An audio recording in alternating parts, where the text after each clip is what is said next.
I was saying I can't think of any two ballsier writers in America than these two guys.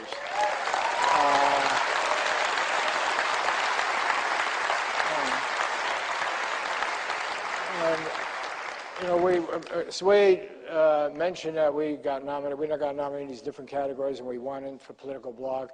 And really, these two guys had an awful lot to do with our winning that. Old friend of mine, Barry Golson, had recommended that we get Sam Harris on the site when we first were beginning. And Sam did, I think, 3 or 4 pieces. He did an interview with Blair Golson and so forth. And we've had millions of people come to those pieces. And it's generated a real interesting debate. I'm not going to spend a lot of time introducing each of these people, but everyone here knows that Sam is the author of the bestseller, The End of Faith, Religion, Terror, and the Future of Reasoning, and also A Letter to a Christian Nation, which, when I was rereading it today, realized borrowed heavily from our dig on the Atheist Manifesto. So I take that, yes, and I take that as a flattering thing. He's completing a doctorate in neuroscience. Well, I'm not going to go on. His work appears everywhere. He was the winner of the 2005 Penn Award for nonfiction. His books are being translated all over the world, and he's just become a major force in our country in challenging the religious right and so forth. Sam Harris.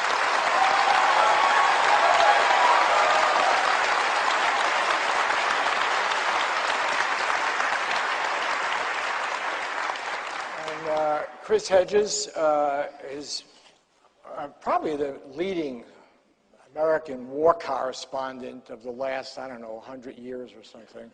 And I mean that in all seriousness. Last night I spent a lot of time, last couple of days, reading all the clips from these guys. And Hedges has covered the action in over 50 countries. He was in Latin America, in Salvador, he was in Bosnia, he's everywhere. Been Mideast bureau chief for the New York Times for, what, 10 years or 7 years.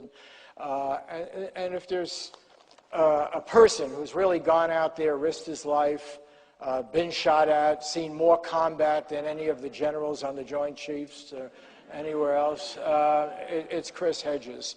And he's an incredibly courageous journalist. I should mention that his role model, I read a great, marvelous interview with him in which he talked about his father, I gather Presbyterian minister, and his father was one of those brave souls who supported gay rights, supported the civil rights movement, lost a part of his congregation over it, and Chris said was a great inspiration in his life.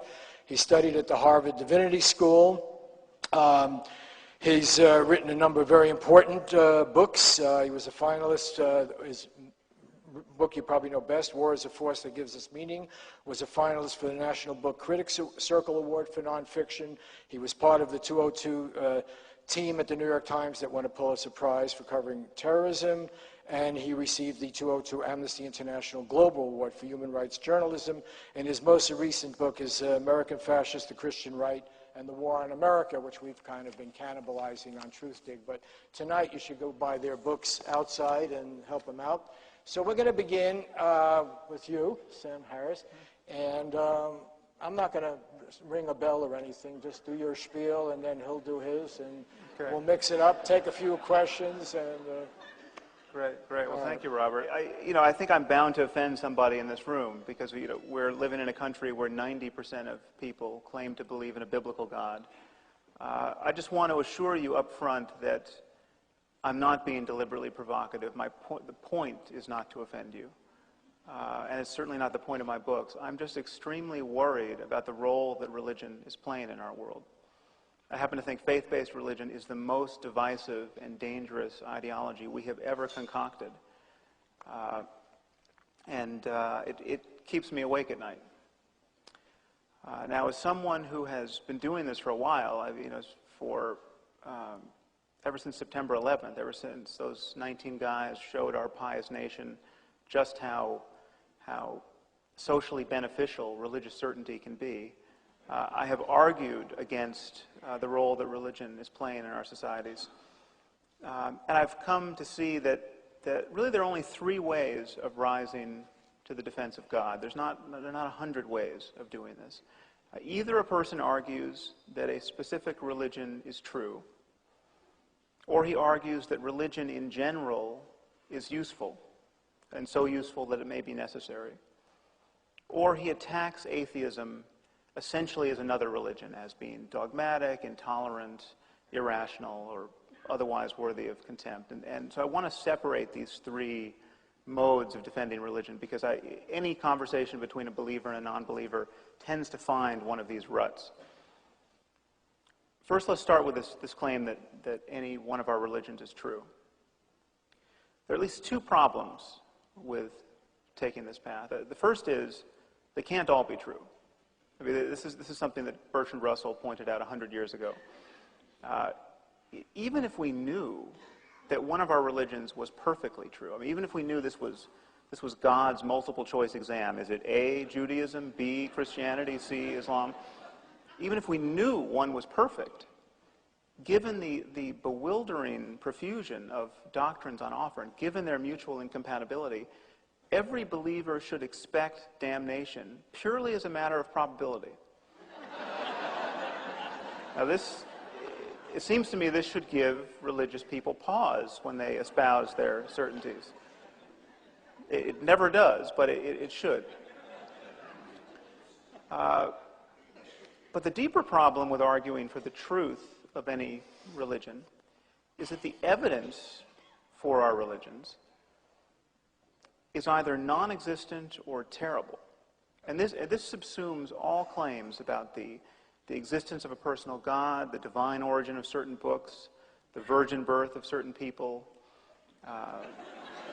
the veracity of ancient miracles. I mean, take Christianity as an example. Christianity is founded on the claim that the gospel account of the miracles of Jesus is true. There are certain Christians that may want to hedge their bet here, but most Christians, most of the time, take some complement of these miracles as true, and most important seems to be the resurrection. Now, the problem with this is that the only thing that testifies to these miracles ever having occurred is the gospel. There's no extra biblical description of these events.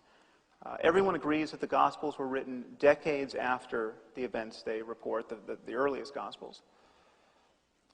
The problem is that even if the evidence were much better than that, even if we had hundreds of contemporaneous eyewitness accounts of these miracles, that would still not be good enough evidence to cash out the claims of Christianity.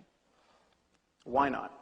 Well, the problem is that in the 21st century, reports of miracles are still quite common. I have met literally hundreds of Western-educated men and women who think that their favorite Hindu or Buddhist guru has magic powers. I mean, these are the reports of miracles are quite current. There are Hindu yogis and mystics who reportedly walk on water and raise the dead and fly without the aid of technology and read minds and divine the future. You take someone like Satya Sai Baba, the South Indian guru. All of these miracles are attributed to him. He even claims to have been born of a virgin, which incidentally is not such a rare claim in the history of religion or in history generally. Genghis Khan was supposedly born of a virgin. Alexander the Great was born of a virgin. I mean, parthenogenesis does not guarantee that you're going to turn the other cheek, apparently.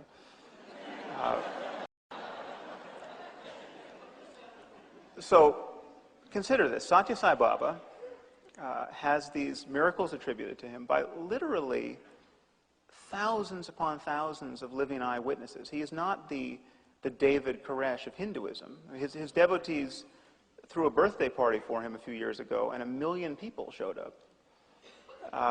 There are millions of people who believe he is a living God. Now, so consider, as though for the first time, the foundational claim of Christianity.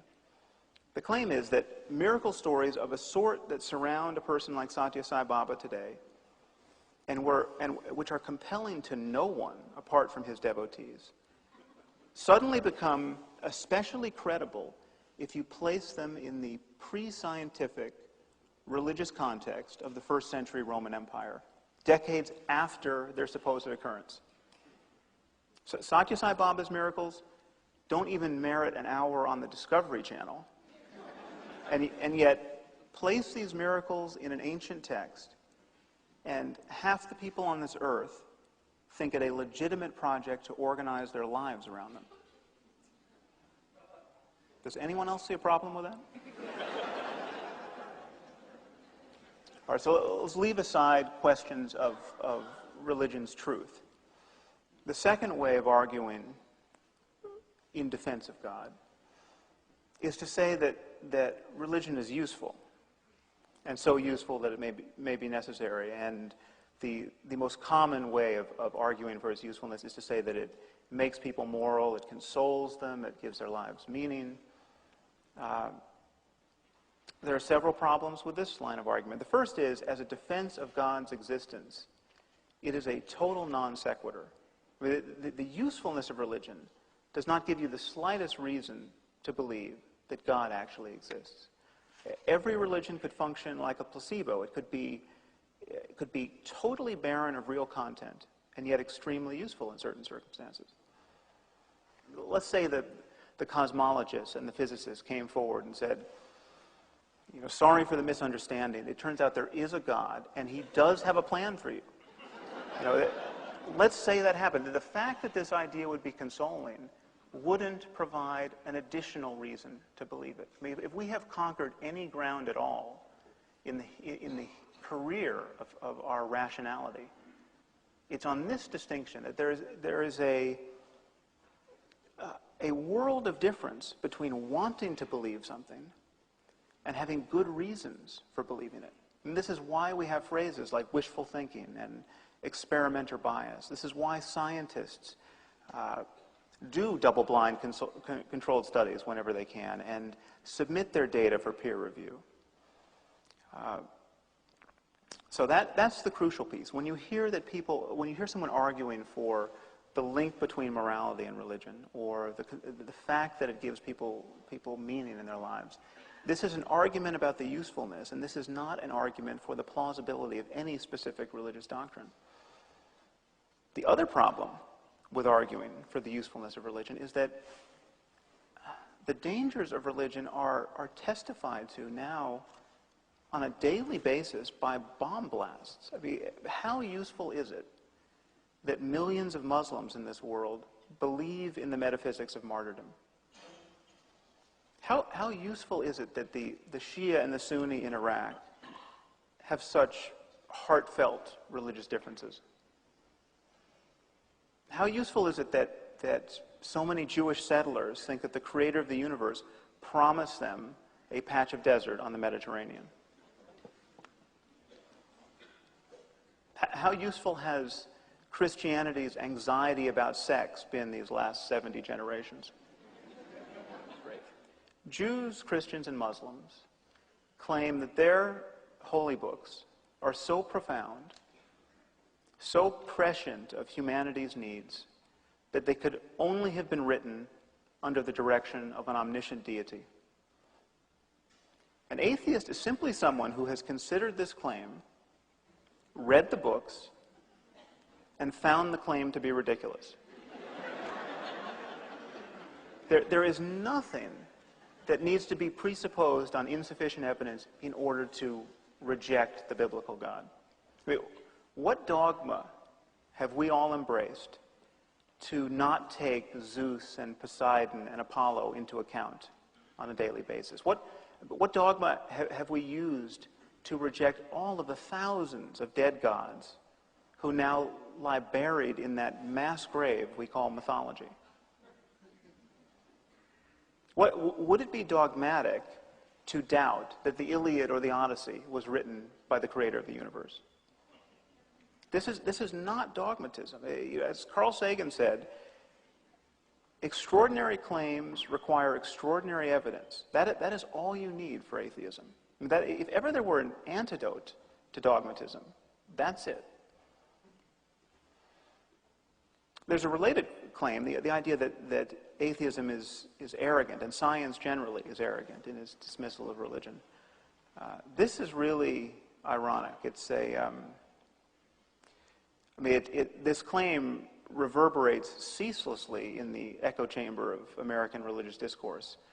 But it is a profound irony to see religious people praising themselves for their humility while essentially making claims about cosmology and physics and astronomy and geology and biology and paleontology and just dozens of specific sciences that no scientist could make. I mean, every religious person who takes the Genesis account of creation, say, seriously, 53% of Americans seemingly take it literally, but just even dignifying it as informative. Any person who's doing this is essentially saying to somebody like Stephen Hawking, Stephen, you're a smart guy. I see you got a lot of equations over there, but you essentially don't know enough about cosmology, because here, God did this in 6 days, and then he rested on the seventh, and I don't really, that could be a metaphor, but I don't see you really grappling with the nuances here, and they're essentially saying to someone like Richard Dawkins or Robert Trivers or any evolutionary biologist, they're saying, you're saying all this stuff about DNA and the fossil record and radiocarbon dating, but it says here that man was made in a separate act of creation, and that really we should ponder over that. And this would be amusing, this kind of covert arrogance, if it were not having such a disastrous effect, if it were not impeding the teaching of science in this country. 30% of biology teachers don't even mention evolution because it is such a hassle to deal with the religious lunacy of their students and their parents. This really is impeding medical research. It really is eroding the prestige of the United States in the eyes of the rest of the world. You saw this recent Republican debate. When asked, how many of you reject evolution? 3 arms go up. This is flabbergasting. These people are seeking the highest not only the highest office in the land, they're seeking more power and responsibility than any person has had in human history.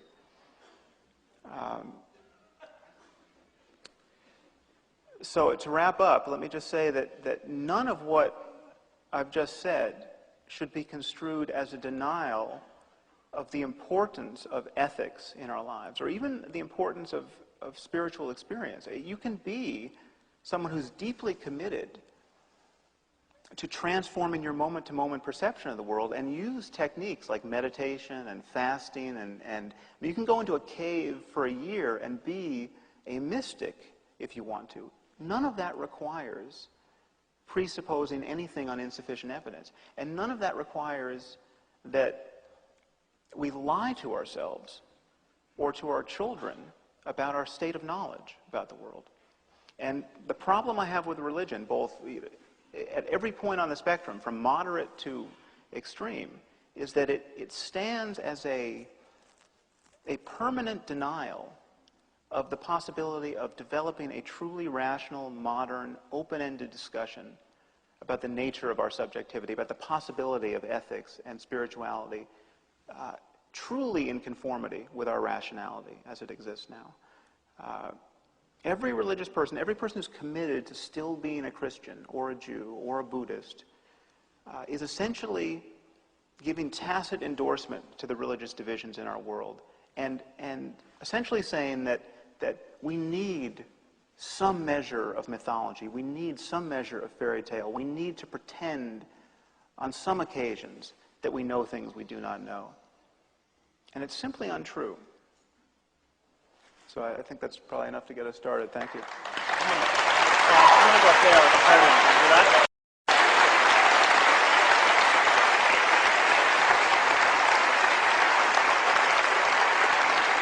Before I begin my critique of Sam and his book, I want to say that we do share one, very important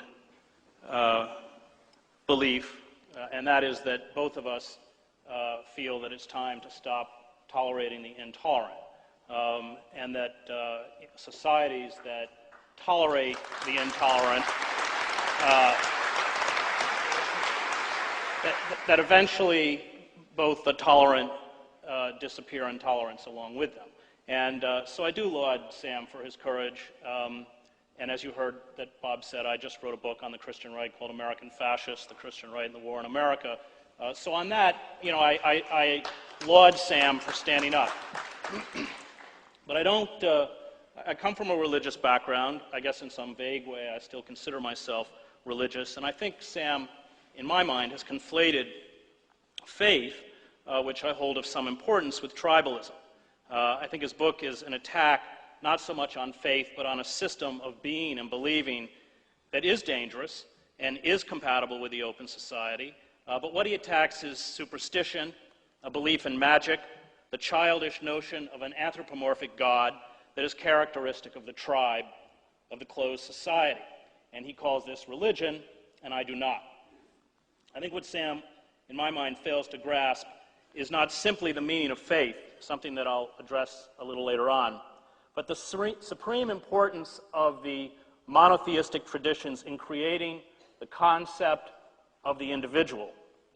This individualism, the belief that we can exist as distinct beings from the tribe or the crowd, and that we are called on as individuals to make moral decisions that at times defy the clamor of the tribe or the nation, is a gift of the Abrahamic faiths.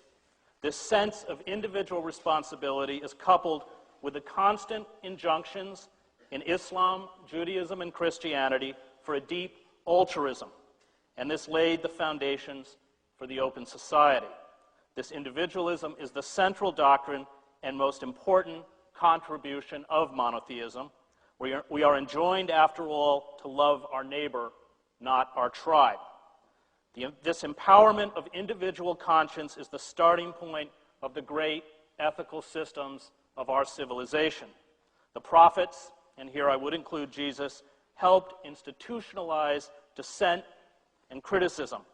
They initiated the separation of powers. They reminded us that that culture and society was not the sole prerogative of the powerful, that freedom, and indeed the religious life, required us to often oppose and defy those in authority. God, as Sam points out, is a human concept. God is the name we give to our belief that life has meaning, one that transcends the world's chaos, randomness, and cruelty. To me, to argue about whether God exists or does not exist is futile. The question is not whether God exists. The question is whether we concern ourselves with or are utterly indifferent to the sanctity and ultimate transcendence of human existence. God is that mysterious force, and you can give it many names, as many religions do, which works upon us and through us to seek and achieve truth, beauty, and goodness. And God is perhaps best understood, to steal a line from Tillich, as our ultimate concern, that in which we should place our highest hopes, confidence, and trust.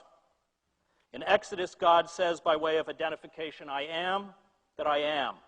And this is probably more accurately translated, I will be what I will be. I think God is better understood as a verb rather than a noun. God is not an asserted existence, but a process accomplishing itself. And God is inescapable. It is the life force that sustains, transforms, and defines all existence. The name of God is Laden, thanks to our religious institutions and the numerous tyrants, charlatans, and demagogues these institutions have produced, with so much baggage and imagery that it's hard for us to see the intent behind the concept.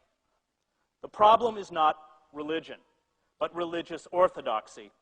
Most moral thinkers, from Socrates to Christ to Francis of Assisi, eschewed the written word because they knew, I suspect, that once things were written down, they became, in the wrong hands, codified, and used not to promote morality, but conformity, subservience, and repression. Writing freezes speech. George Steiner calls this the decay into writing. The moment the writers of the gospel set down the words of Jesus, they began to kill it, to kill the message. There is no room for prophets within religious institutions, indeed within any institutions. For as Tillich knew, all human institutions, including the church, are inherently demonic. Tribal societies persecute and silence prophets. Open societies tolerate them at their fringes. And our prophets today come not usually from the church, but from our artists, poets, writers, those who follow their inner authority. Samuel Beckett's voice is one of modernity's most authentically religious. Beckett, like the author of Ecclesiastes, was a realist. He saw the pathetic, empty monuments we spend a lifetime building to ourselves. He knew, as we read in Ecclesiastes, that nothing is certain or permanent, real or unreal, and that the secret of wisdom is detachment without withdrawal, that since death awaits us all is vanity, that we must give up on the childish notion that one is rewarded for virtue or wisdom. Those who deform faith into creeds, who use it as a litmus test for institutional fidelity, root religion in a profane rather than a sacred context. They seek, like all who worship idols, to give the world a unity and coherence it does not possess. They ossify the message, and once ossified, it can never reach an existential level, never rise to ethical freedom, to faith. The more vast the gap between professed faith and acts of faith, the more vast our delusions about our own grandeur and importance, the more intolerant, aggressive, and dangerous we become. Faith is not in conflict with reason. Faith does not conflict with scientific truth unless faith claims to express a scientific truth. Faith can neither be affirmed nor denied by scientific, historical, or philosophical truth. And here I think Sam confuses the irrational, which he sees as part of faith, with the non-rational. There is a reality that is not a product of rational deduction. It is not accounted for by strict rational discourse. There is a spiritual dimension to human existence and the universe, but this is not irrational. It is non-rational. Faith allows us to transcend what Flaubert says was our mania for conclusions, a mania he described as one of humanity's most useless and sterile drives. We are at war with Islam, Sam writes in The End of Faith. It may not serve our immediate foreign policy objectives for our political leaders to openly acknowledge this fact, but it is unambiguously so. It is not merely that we are at war with an otherwise peaceful religion that has been hijacked by extremists. We are at war with precisely the vision of life that is prescribed to all Muslims in the Quran and further elaborated in the literature of the Hadith, which recounts the sayings and teachings of the Prophet. Sam assures us that the Quran mandates such hatred, that the problem is with Islam itself. He writes that Islam, more than any other religion human beings have devised, has all the makings of a thoroughgoing cult of death. Now, after studying 600 hours of Arabic, spending 7 years of my life in the Middle East, most of them as the Middle East bureau chief for the New York Times, I do not claim to be a scholar on Islam. But I know the Quran is emphatic about the rights of other religions to practice their own beliefs and unequivocally condemns attacks on civilians as a violation of Islam. The Quran states that suicide of any type is an abomination. More importantly, the tactic of suicide bombing was pioneered as a weapon of choice by the Tamils, who are chiefly Hindu, in Sri Lanka long before it was adopted by Hezbollah, Al-Qaeda, or Hamas. It is what you do when you do not have artillery or planes or missiles and you want to create maximum terror. I also know from my time in the Muslim world that the vast majority of the some 1 billion Muslims on the planet, most of whom are not Arab, are moderate, to test the violence done in the name of their religion and look at Pat Robertson or Franklin Graham, who demonize Muslims in the name of Christianity with the same horror and fear that we look at Osama bin Laden or the leaders of Hamas. The Palestinian resistance movement only took on radical Islam coloring in the 1990s, when conditions in Gaza and the West Bank deteriorated and thrust people into profound helplessness, despair, and poverty, similar conditions that are empowering the Christian right in our own country. The externalization of evil is used in Sam's book to endorse torture. He, of course, argues that the reason that requires us to waterboard detainees and the physical and moral black holes we have set up to make them disappear comes from the threat of terrorism. He quotes Alan Dershowitz, not only to reassure us that the Israelis treat Palestinians, 400 of whom have been killed in Gaza over the past few months humanely, but to trot out this notion of a ticking time bomb. The idea that we know a terrorist has planted a large bomb in the center of a city, and we must torture him, or in the glib phrase from Sam's book, we must dust off a strappado and expose this unpleasant fellow to a session of bygone times. This reference to torture might be amusing if you have spent your life encased in the protective world of the university. But as someone who was captured and held for a week by Iraqi Republican Guard during the 1991 Shiite uprising in Basra, and then turned over for my final 24 hours to the Iraqi secret police, whom my captors openly expected to execute me, I find this glib talk of physical abuse difficult. Dershowitz and Harris cannot give us a legal or historical precedent where such a case as they describe actually happened. But this is not the point. The point is to endow us as a nation with a moral right to abuse others in the name of a particular version of goodness. This is done in the name of reason. It is done in the name of a false god, an idol. And this god, if you want it named, is the god of death. Or as Freud stated, thanatos, the death instinct, the impulse that works towards the annihilation of all living things, including ourselves. For once you torture, even in the name of reason, even in the name of security, you unleash sadists and killers. You consign human beings to moral oblivion. You become no better than those you oppose. The danger...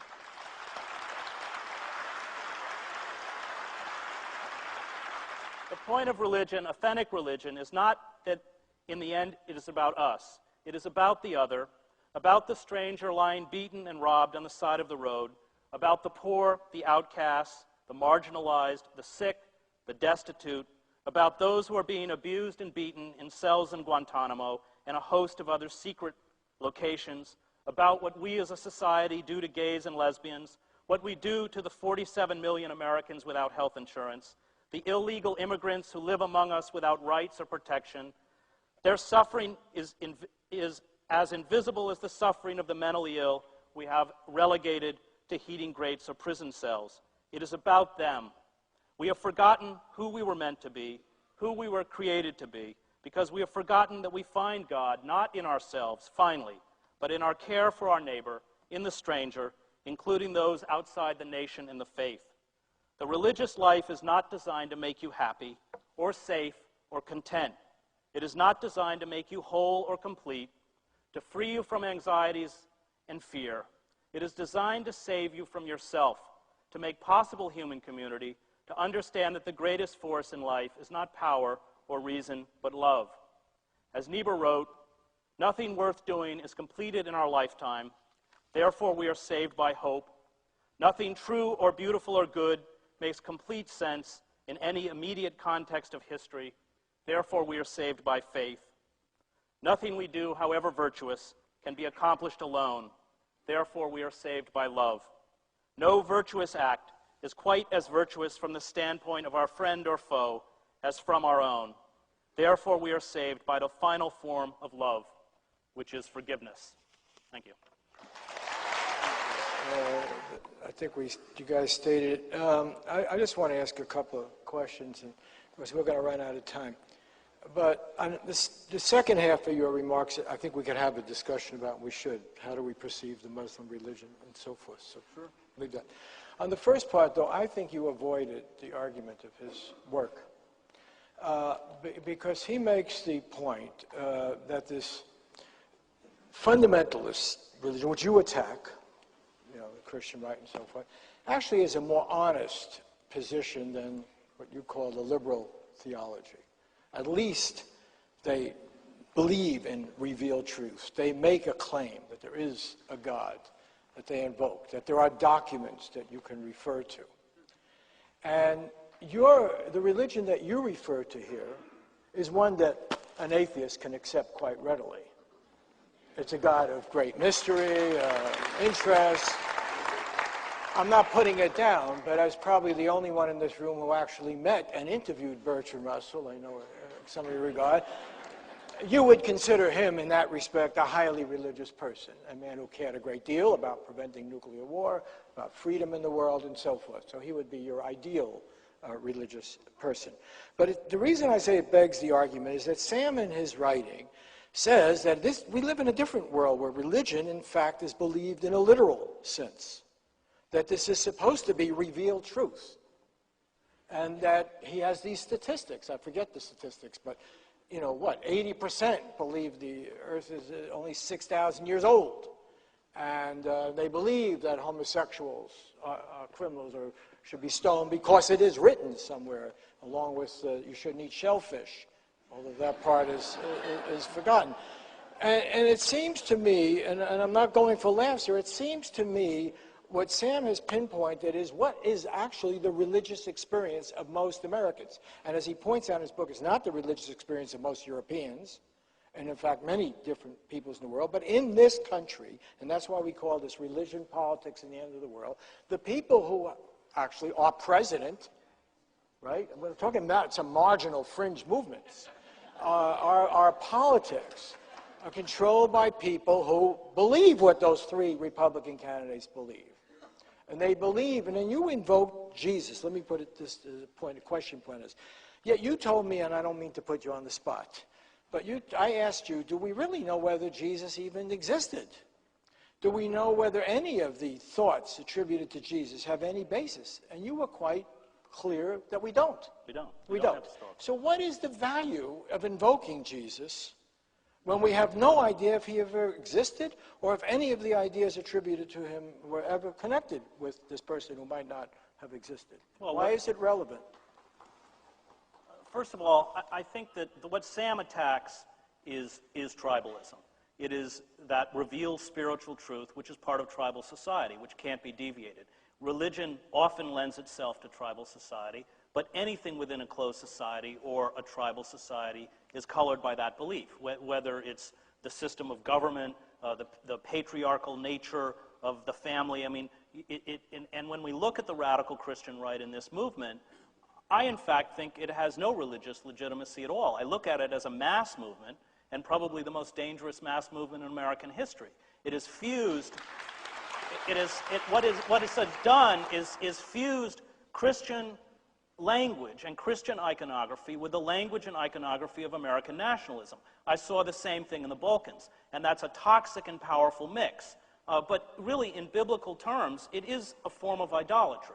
Now, the problem with the Bible is, to quote Niebuhr again, religion is a good thing for good people and a bad thing for bad people. You can find anything you want in the Bible, including, it's a document written by over hundreds of years by writers with varying agendas, some of which are morally indefensible. And yet, nevertheless, the ethics that were promoted by in various books in the Bible, the concept of the individual, the concept of the prophets like Amos about justice. I mean, the value of religion for me is that it is the beginning of ethical systems. It's our first struggling with ethics.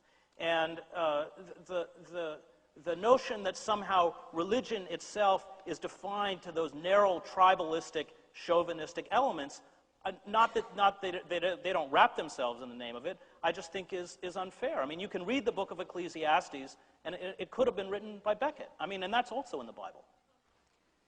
It seems to me that you don't think that beliefs really have consequences. I mean, to attribute this to institutions as opposed to what people think seems to me to completely miss the way people behave in this world, why they behave the way they do, why they have the emotional reactions they have, why they perpetrate violence when they do and why they don't. And all I'm arguing for is that beliefs have consequences. And beliefs, religious beliefs, should be subjected to the same kinds of conversational pressures that we subject all other beliefs to. And that this taboo that gives beliefs in the name of God a free ride in our discourse has to be lifted. And so, I mean, you mentioned the second commandment at one point, the commandment against graven images. That commandment was responsible for the Muslim cartoon controversy. I mean, where did Muslims get it into their heads that you could not draw a picture of Muhammad? It is their endorsement of the second commandment. I can assure you that if the Quran said, by all means, caricature the Prophet to the best of your ability, for this pleases the Lord, there would be no cartoon controversy. You would not have had people by the hundreds of thousands burning embassies and taking hostages. And I think something like 140 people died. And that was just an eruption of egregious medieval stupidity. And it took the form it took because the religion is in the form it's in. People believe that specific tenet about idolatry. Can I just challenge you on that? Because it's clearly laid out in writing that somehow it's the religion that drives the insanity rather than other factors, and you're quite disparaging of those of us who argue that the religion is grafted on because you dismiss the imperialist argument and the hunt for oil and so forth. And yet, it seems to me that if you look at what has happened in this Arab world, particularly, but generally through the Muslim world, you take someone like Khalid Sheikh Mohammed or bin Laden, the people who actually gave us 9/11. They didn't grow organically out of Afghanistan. They were brought there by the CIA. They didn't represent a major religious current anywhere. If you look at the Muslim Brotherhood coming out of Egypt, they were opposed to Nasser. You look at Hamas in the West Bank, they were opposed to the PLO, which was essentially a secular movement. And then the religious movements, as Chris has written, gain currency because they represent a fighting basis or an alternative when the secularists have failed. And for instance, you, in your writing, defended the invasion of Iraq, which was the invasion of a basically secular country. But that's actually not true. I've never defended the invasion of Iraq. Okay, well then I'm glad to hear that. Yeah. But let me, what I thought you defended in your book, and I have the passages, and I don't want to put you on the spot or have you defend the position you don't take, but it seemed to me you had this very broad brush that somehow, what I thought you defended in your book, and I have the passages, and I don't want to put you on the spot or have you defend the position you don't take, but it seemed to me you had this very broad brush that somehow it is the religion that caused the problems. Whereas from my experience in traveling around this part of the world and covering events, the religion became a response to policies pursued by others. And that, I think, if you take Iraq, you have a very good example of that, where for all the failings of Saddam Hussein, it was basically a secular society, and in which women were in a better position than they are now. And to take one example. And I think the point that Chris was making is that when you actually go out and see these societies, the mischief came not from a reading of the Quran. The mischief came from very enlightened, rational people, the best and the brightest, who were conducting the foreign policy of advanced nations. Well,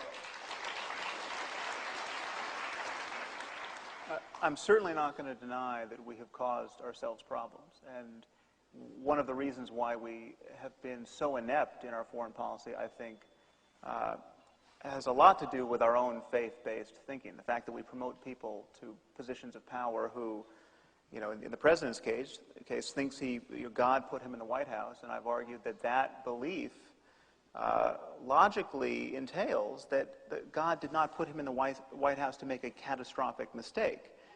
So I don't think we want someone making these decisions about when to go to war and when not to go to war who thinks that when he closes his eyes and just kind of tries to get a feeling for what to do, his intuitions just may be vetted by the creator of the universe.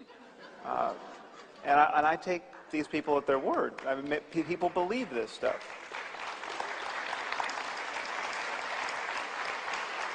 So, Okay, but isn't it quite possible that this is just grafted on? You know, the Elmer Gantry phenomenon. I mean, that maybe Falwell and Pat Robertson don't really believe any of this stuff.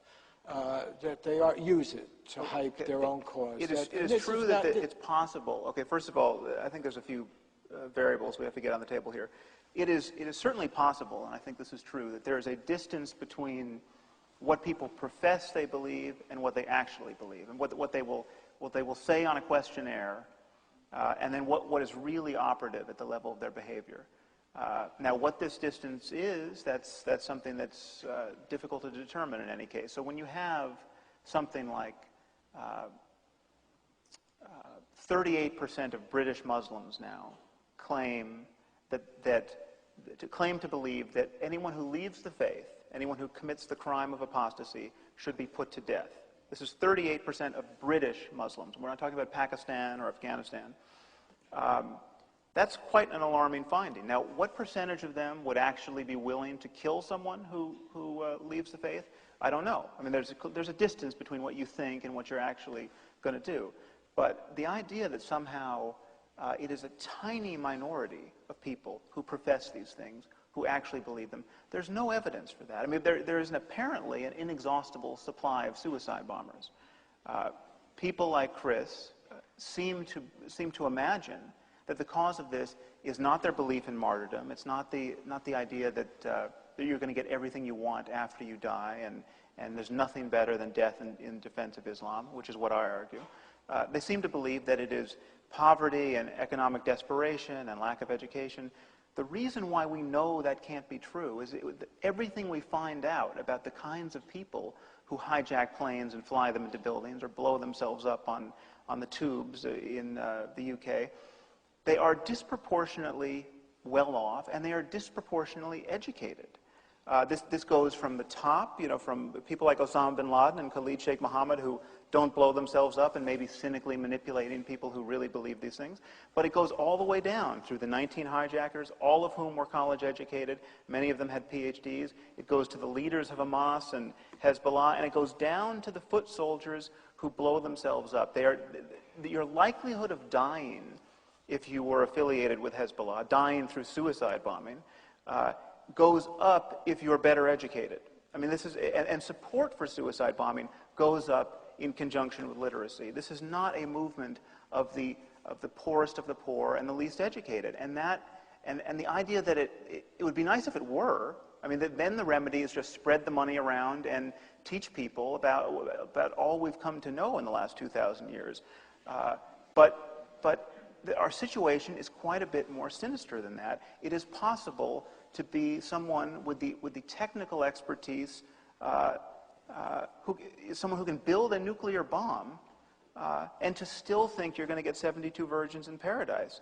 That's what we should be worried about, that these beliefs really are operative, and the idea that no one believes them while everyone professes them, I think is an act of faith none of us should be willing to adopt.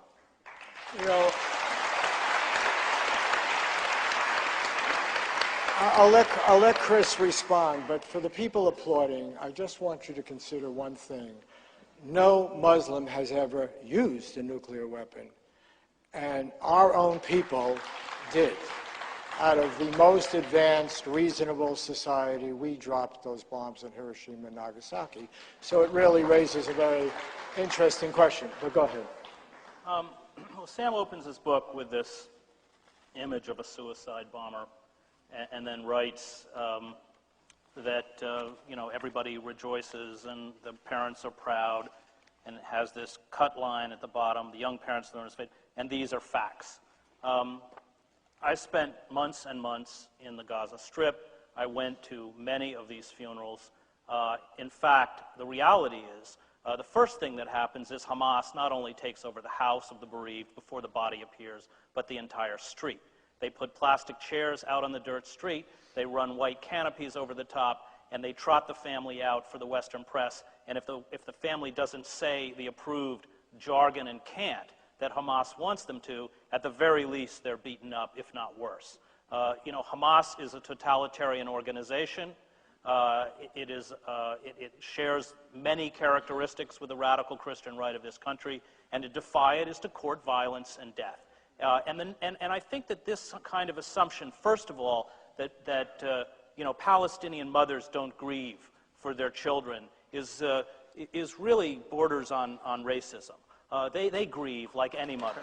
And the notion that, as you write, that they somehow rejoice in the martyrdom of their children is just frankly not true. Having lived in Gaza and been in the houses, I've seen mothers who don't speak for days. The devastation that is visited on parents by the loss of a child is universal, first of all. Second of all, most of the suicide bombers in Gaza do not come from the middle class. They come from the refugee camps. The suicide bombers of 9/11, who I investigated for the New York Times, I covered al-Qaeda based in Paris, in Europe and North Africa after 9/11. They came from the middle class, but it's a very peculiar middle class because it is a class that is displaced from origin and dropped. You see it with French Muslims, the 5 million Muslims in France. And it is that horrible identity crisis that grips them. And in some ways, they don't belong to any culture. They don't belong in France or Germany, and they don't belong in Tunisia or Algeria or Saudi Arabia, where they come from.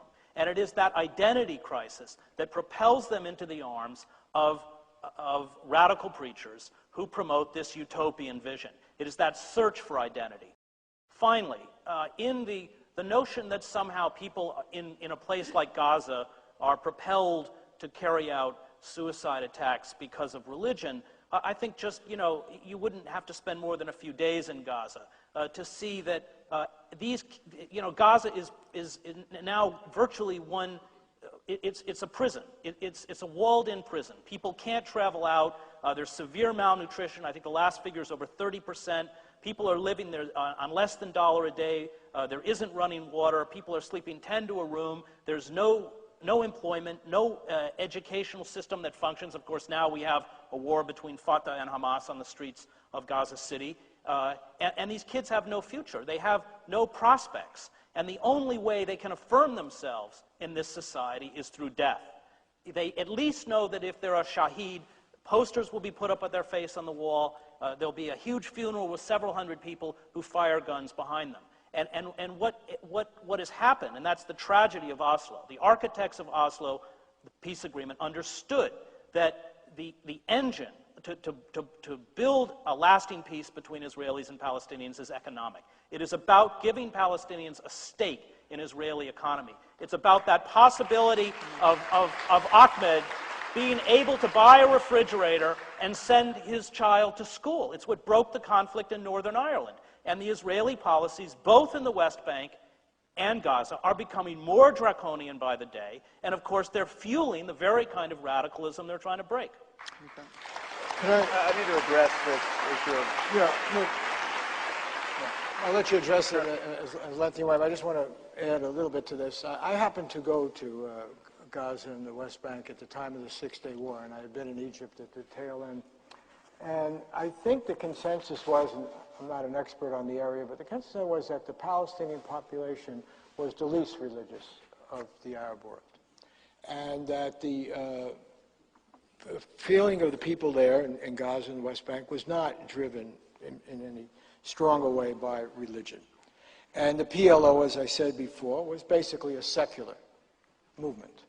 As, for instance, in Iran, the movement that Mohammad Mossadegh was involved with, a nationalist movement in a country that later became more religious. Egypt, Nasser was a nationalist, later became more religious, and Muslim Brotherhood grew. So since the Quran had been written before all this, since the religion was present, how do you explain the rise of this religious feeling, if not in the terms that Chris just explained of desperation and reaction? Why did the PLO, for example, give way to Hamas? Why did these people in Gaza reject basically a secular model of the PLO and embrace Hamas, which was shown in elections and so forth? Why in Iran did they go from a Mossadegh to the Ayatollah? Why in Iraq did they go from basically a secular society to now a society where two major religious factions are contending? It wasn't that the Quran suddenly appeared. It wasn't that the Muslim religion suddenly appeared. It was external events which then caused people to turn to this religion. Well, no, I think I certainly think the lesson of Iraq is that we underestimated the role of religion. Religion was still a potent force all the time, even while it seemed to be a secular society from the outside. And Saddam Hussein, from the reports I've heard, was quite cognizant of the power of religion and was not nearly as secular as we have made him out to be in the way he marketed himself to his people. I think we are consistently erring on the side of assuming secularism that does not exist in the Muslim world. I need to deal with this charge of racism. It should be pretty easy to see that my criticism of Islam is not racist.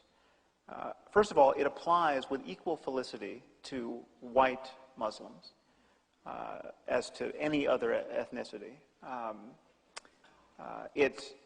In some sense, it even applies more to somebody like John Walker Lindh, a middle-class guy from Marin County who discovers the Quran and decides to go off and fight with the Taliban.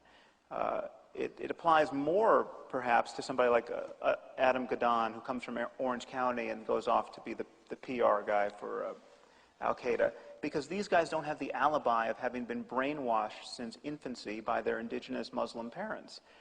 They've adopted this. So there's nothing racist about my criticism of Islam. I am criticizing the logical consequences of certain ideas, and I'm certainly not limiting my criticism of religion to Islam. I just happen to one of the taboos I'm breaking quite consciously in my speaking and writing is I'm noticing that our religions are actually different. I mean, they don't all teach the same thing. And where they do teach the same thing, they don't teach it equally well. I mean, we are not going to have a problem with Jain suicide bombers, no matter how mistreated Jains become in this world. The core principle of Jainism really is nonviolence. I mean, no matter how crazy you get as a Jain in terms of your religion, you're going to become less and less violent. I mean, there's no way you can justify any sort of violence by recourse to the principles of Jainism. To argue that the core principle of Islam is nonviolence is truly impossible. I mean, if anything, the core principle of Islam is jihad. It is convert, subjugate, or kill the infidel. I mean, the Quran and the Hadith do nothing so eloquently as demonize the infidel and talk about the imperative of spreading the faith. If you look at the historical example of Muhammad, he's rather a different character than Jesus. He is not a hippie who got crucified. He was a conquering general, and Muslims draw a lot from that example. Let me just add one more thing. Another piece that I find rather galling about this mode of apologizing for Islam, and certainly that raising the bogeyman of racism. One of my primary concerns, whenever I criticize Islam, one of the first things I say is that nobody is suffering under Islam more than Muslims. I mean, and certainly nobody suffering more than Muslim women. And so to obfuscate, to call it racist to criticize this faith, which has I mean, the record of religion in general in terms of the treatment of women is horrifying. I mean, the great geniuses of the Abrahamic tradition thought about the riddle of womanhood, and they gave us this cult of virginity, the forced marriages, bride burning, honor killing. I mean, it is the fact that somebody like Ayaan Hirsi Ali, a Somali woman who became a Dutch parliamentarian and now is arguably one of the most hunted people on this planet because of her criticism of Islam, the idea that she has to deal with a multiculturalist criticism of her insensitivity to Islam, and this is a woman who has been, circumcised is a euphemism for it, hunted, had her collaborator butchered in the street in Amsterdam, and now she is a recipient of the same kind of criticism. It is obscurantism. Our religions are different. Well, if I had a Hebrew Bible here, I could read you passages that are just as distasteful. I quote them in my book. Right. So the notion that somehow, because those passages, there are hateful passages in the Quran, which they are, is used as a tool to demonize Islam, holds no more validity than demonizing Judaism. I mean, those passages are in both books. And I think that the difference is, and this is, I'm just going to read a couple sentences from your book, where you talk about how to deal with the Islamic world. It's not a matter merely of condemning their religion. You write, it seems all but certain that some form of benign dictatorship will generally be necessary to bridge the gap. But benignity is the key, and if it cannot emerge from within a state, it must be imposed from without. The means of such imposition are necessarily crude. They amount to economic isolation, military intervention, whether open or covert, or some combination of both. While this may seem an exceedingly arrogant doctrine to espouse, it appears we have no alternatives. We cannot wait for weapons of mass destruction to dribble out of the former Soviet Union, to pick only one horrible possibility and into the hands of fanatics. What you're doing is using this demonization of Islam to justify the intervention and occupation of Muslim countries. And as we can see from Iraq, it's not a good idea.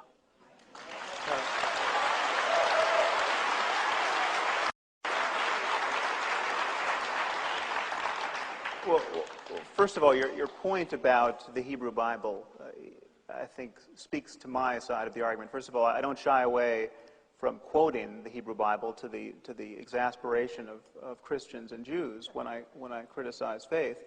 I think books like Leviticus and Deuteronomy are the most terrible books. I mean, the killing never stops in these texts.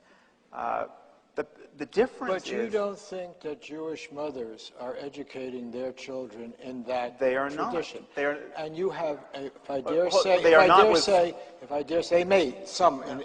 we have some Jewish fanatics. One killed Rabin, remember? So, well, one walked into a mosque in Hebron and shot 39 people. Some are doing it, but I think just to join the argument, and I'll give you all the time you want on this, the argument that Hedges has made, at least that I'm making, I can't speak for Hedges, is that there are all these Muslims out there who are not teaching their kids this interpretation of the Quran any more than most Jewish mothers are, okay? I mean, I've traveled in Indonesia, I've traveled in a lot of these places. That was not the norm. It was not the norm in Palestine. It was not the norm, evidently, in Iraq before we invaded, okay, as far as we can see. It was not the norm, In fact, I don't think we've still had one Iraqi suicide bomber go somewhere else outside of Iraq to blow up anything. These people actually came from Saudi Arabia, remember, which was one of the places we liked.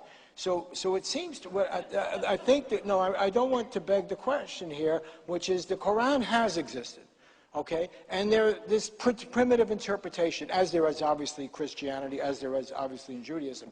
The question is, why does it get triggered at certain moments? Well, I think it has been triggered continuously. And the difference, I might point out, is the spread of destructive technology. I mean, this is why we have to be so worried about these apocalyptic visions of life that essentially tell people that death is an illusion, and in fact, you get everything you want after you die, and that human history is going to end in some kind of glorious conflagration where the good people, if you're a Christian, are going to be brought up into the sky and allowed to witness this rather sacred end to human history. This is believed by people on all sides, Christian, Muslim, and Jewish, some subset of each. And when you marry that to our technological capacity, which is not going away, I mean, we're not going to uninvent the knowledge about how to make weapons of mass destruction, it becomes an increasingly dangerous situation. I'm not soft-pedaling the role of Judaism and Christianity and other religions in this, and I'm not soft-pedaling the role of tribalism generally. Yes, we have to outgrow tribalism, We have to outgrow racism and nationalism. But these are all ideas. And what I find troubling here is the dismissal of the power of ideas. I mean, just imagine what's wrong with this argument. Okay, imagine going to Nazi Germany in the 30s and saying, you know, Sam, your criticism of Nazism is really misplaced. It's not, the problem is not Nazism, it's extremist Nazism. You know, most Nazis are good people. Most Nazis don't spend a lot of time thinking about the purity of German blood. They're not, I mean, they're just, you know, they're these nice grandmothers who love to see their grandchildren in those youth camps with their shirts off, and you've seen those rallies. All those people have these great leather trench coats, and you know, I mean, some of our great sartorial gains were actually Nazi gains, and we shouldn't dismiss that.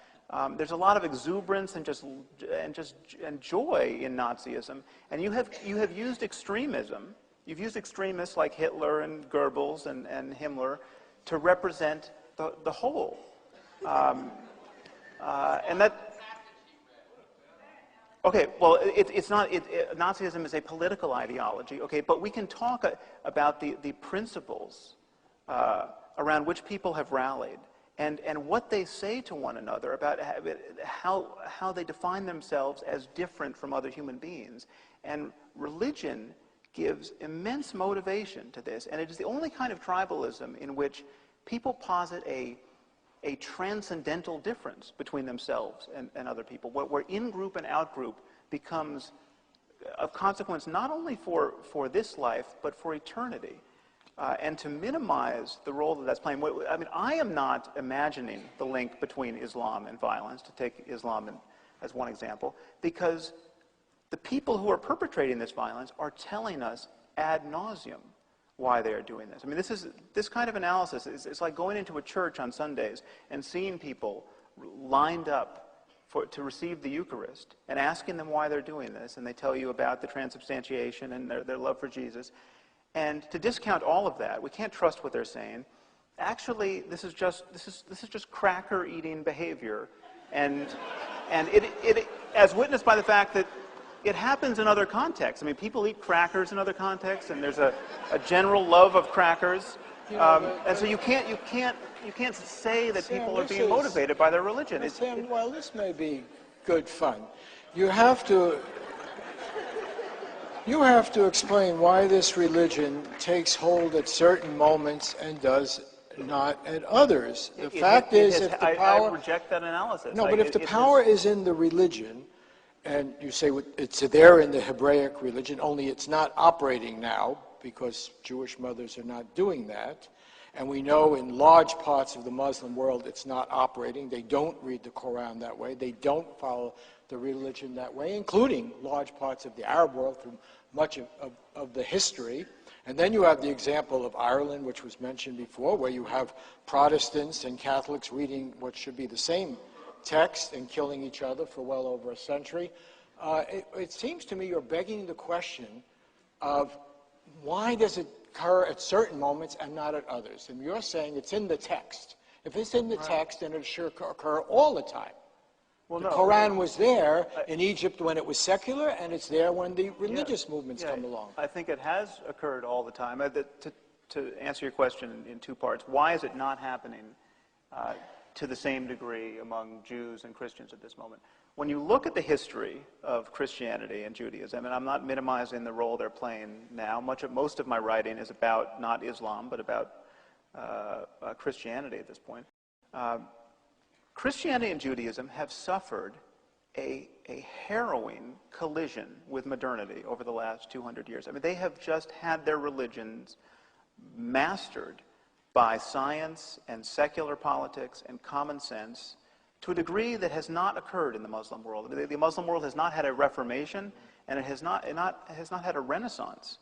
The Muslim world is amazingly isolated from the currents of criticism that have beaten back the fascistic and insane practice of religion that endured for centuries under Christendom. I mean, we were burning witches alive and heretics for 500 years in Europe.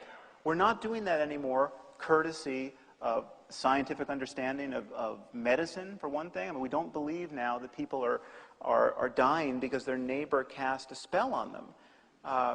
That's a good thing. That was hard fought, that battle.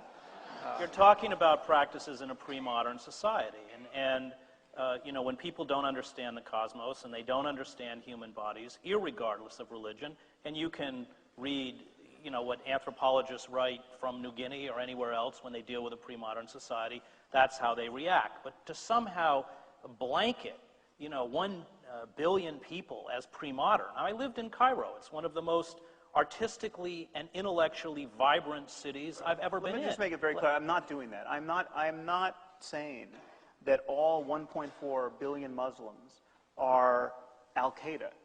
Okay, I'm not saying that. And there's no doubt that some significant percentage of Muslims don't take their religion all that seriously. That is a good thing. I mean, so that they're moderate.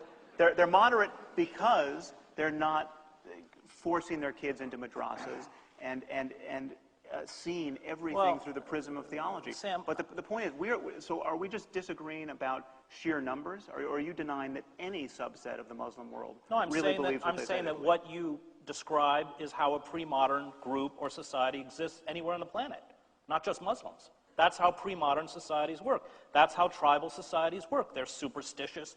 Honor killings, by the way, having lived in the Middle East for 7 years, are not that common. But let me talk a little bit about the mood of the Muslim world. I was in the Arab world after 9/11, covering Al-Qaeda, and there was absolute revulsion and shock and empathy for us for what happened. The chief Sunni Islamic leader, Sheikh Tantawi, in Al-Azhar in Cairo, condemned the attacks of 9/11 as a crime against humanity, and then went on to denounce Osama bin Laden as a fraud, somebody who had no theological training and no right to issue fatwas or religious edicts. The tragedy is not the fault of the Muslim world. What happened is that we fail to understand that the only way to fight terrorism is to isolate terrorists within their own society, not to begin dropping iron fragmentation bombs all over the Middle East. And what we did as a society was become tribal.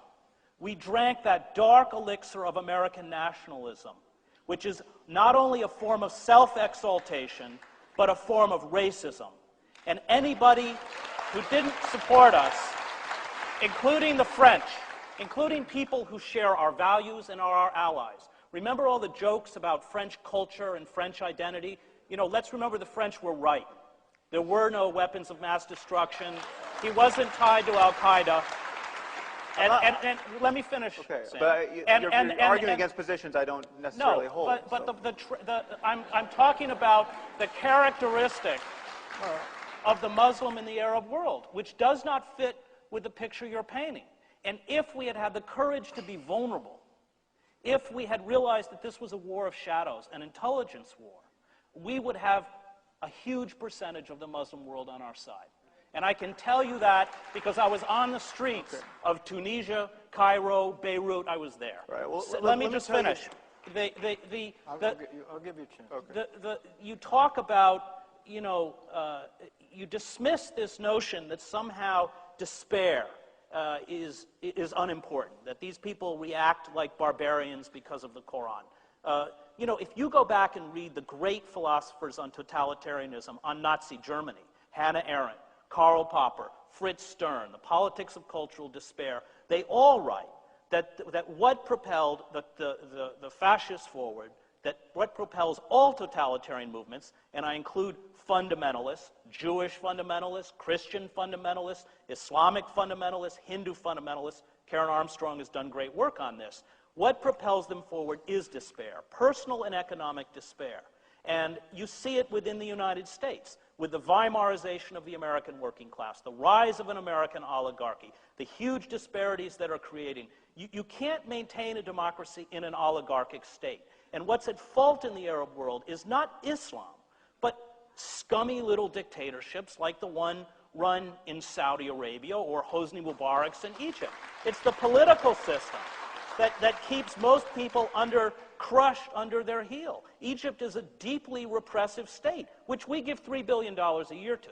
And let's also finally not forget that every time Israel sends those F-16 jets and Apache helicopters to strike refugee camps in Gaza, the fragments of those bombs have Dayton, Ohio, and other cities on them. And we are complicitous very much in the suppression and abuse and killing of innocent Muslims.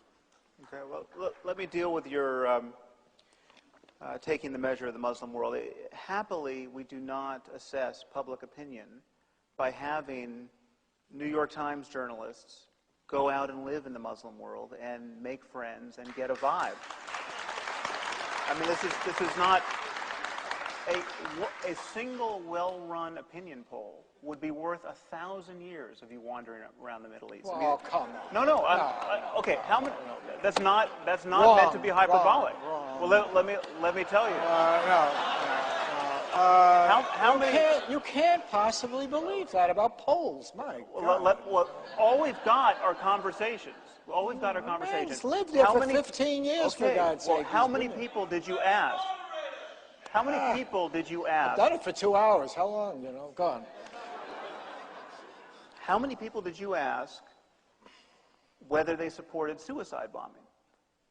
You could have lived there a long time and asked that question a lot and still not have done anything like the job that Pew did when they went into 9 countries and got a random sample, insofar as that was possible, of Muslims and asked 38,000 people that question. Okay, the responses were appalling. And the responses were appalling in countries that were the most cosmopolitan and the least benighted by pre-modern standards. I mean, this is, and there has been poll after poll after poll. None of them support this sanguine idea of Muslim public opinion. I actually studied the Pew poll carefully, and what it said was that in the face of an occupation, where the occupier is hurting your country and your people, that this is a legitimate attack because you don't have alternatives. That's what the Pew poll said. It's in my book if you want to see the question. And the question was, do you support suicide bombing against non-combatants in defense of Islam? Okay. It is explicitly a religious formulation of it. And it's suicide bombing, which, as Chris points out, there is a single line in the Quran which seems to suggest suicide is a bad idea. It's suicide bombing against non-combatants. And the support is astonishing. And the support is not, it's interesting to consider what level of support we would find consoling. 2%, 5%, 10%. Well, I mean, 10% is still 140 million people in this world. But there were countries where it was 75% and 80%. And Turkey, the great Muslim success story, was down around 20%. So these are not... Can I ask you just a question? I don't want to get people too angry, but I'll kick myself going out of here if I don't ask this question. But we had this war in Vietnam, and according to McNamara, 3.4 million people died. Died. Most of them civilians. Right? Most of them civilians.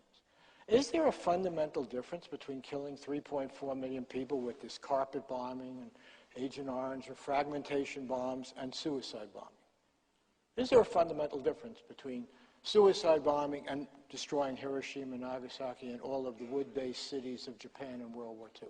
Is there a fundamental moral difference? Well, I think that I don't want to speak for a moment in defense of Vietnam or even in defense of Hiroshima and things that could be given a plausible rationale for self-preservation.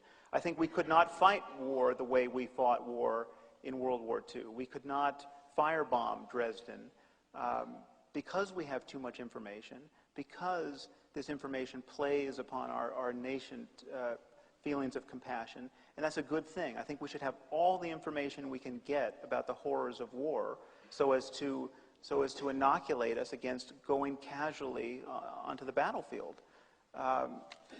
But yes, suicide bombing is, when you think about it, something that really should be impossible.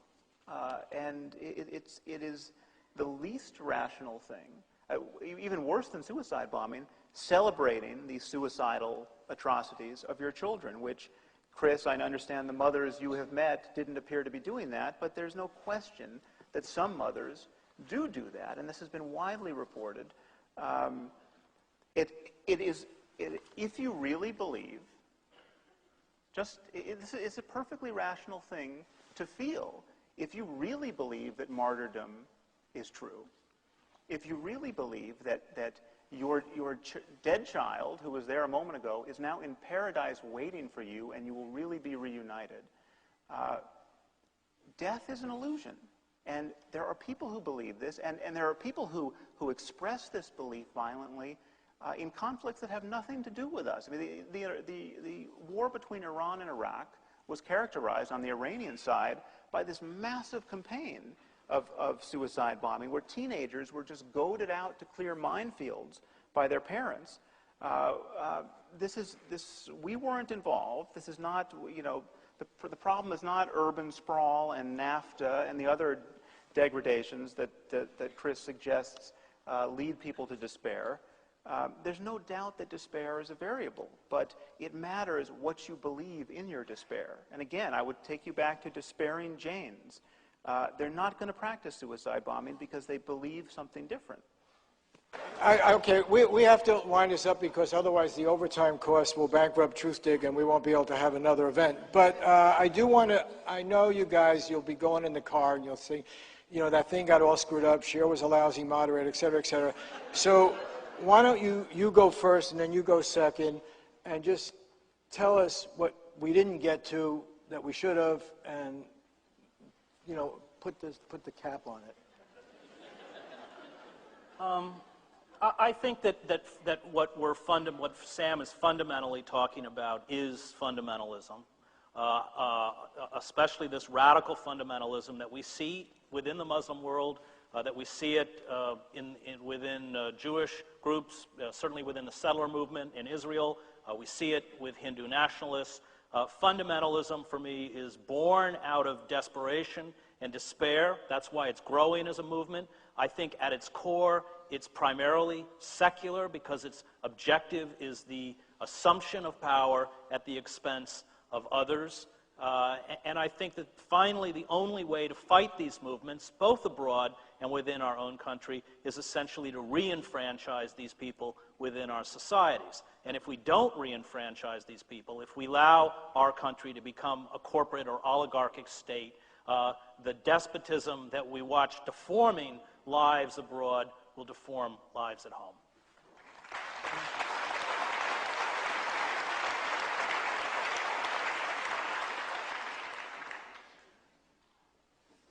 Well, let me give you a sense of what it's like to be me having this conversation.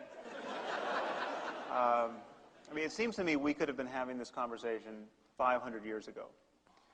And life was difficult 500 years ago. There was a lot of despair. There were crops failed and disease spread, and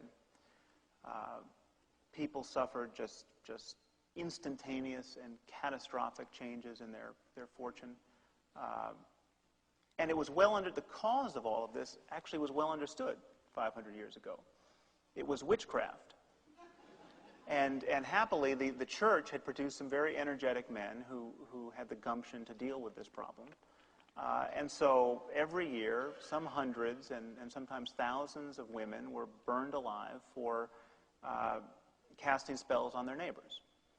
Now, imagine what it would be like to be among the 5 or the 10% of people at most who recognize that the very belief in magic, the very belief in witchcraft, the very belief in good witches or bad witches was a malignant fantasy.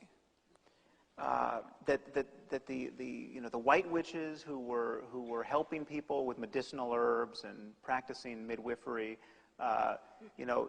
they were on no firmer ground than the black witches who were casting the evil eye. The whole belief system was at fault. Imagine the kind of criticism you're going to get. No, your problem is just with kind of fundamentalist witchcraft.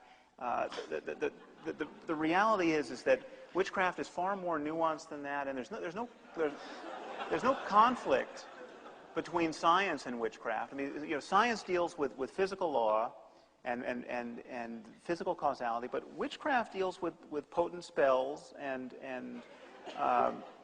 the internal connections between things. This idea that somehow we shouldn't call into question these patently bad ideas for fear of offending people, for fear of glossing over their despair, for fear of not criticizing other problems in the world. I would never argue that religion is the only problem in the world or the only source of human conflict, but it is a source, and we are mightily attached to it, emotionally attached to it. And we are loath to criticize it, even when it is declaring its ugliest intentions and its ugliest certainties.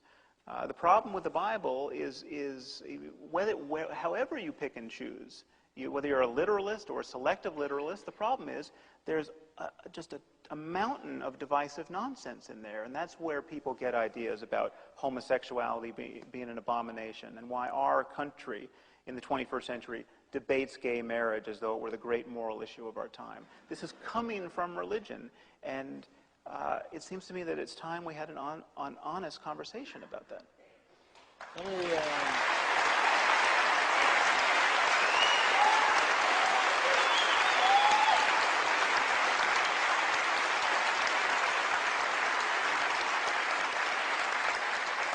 Okay, let me wrap this up by repeating what I said at the beginning. That I mean, it's a real honor to be with these two people. That they evidence great integrity and courage. I remain an agnostic on their divisions, but I'm thrilled that at Truth Dig that we have published both of you, and that I hope we can continue to do that and keep the debate going and the discussion, because it is a very important one to have. And thanks for coming.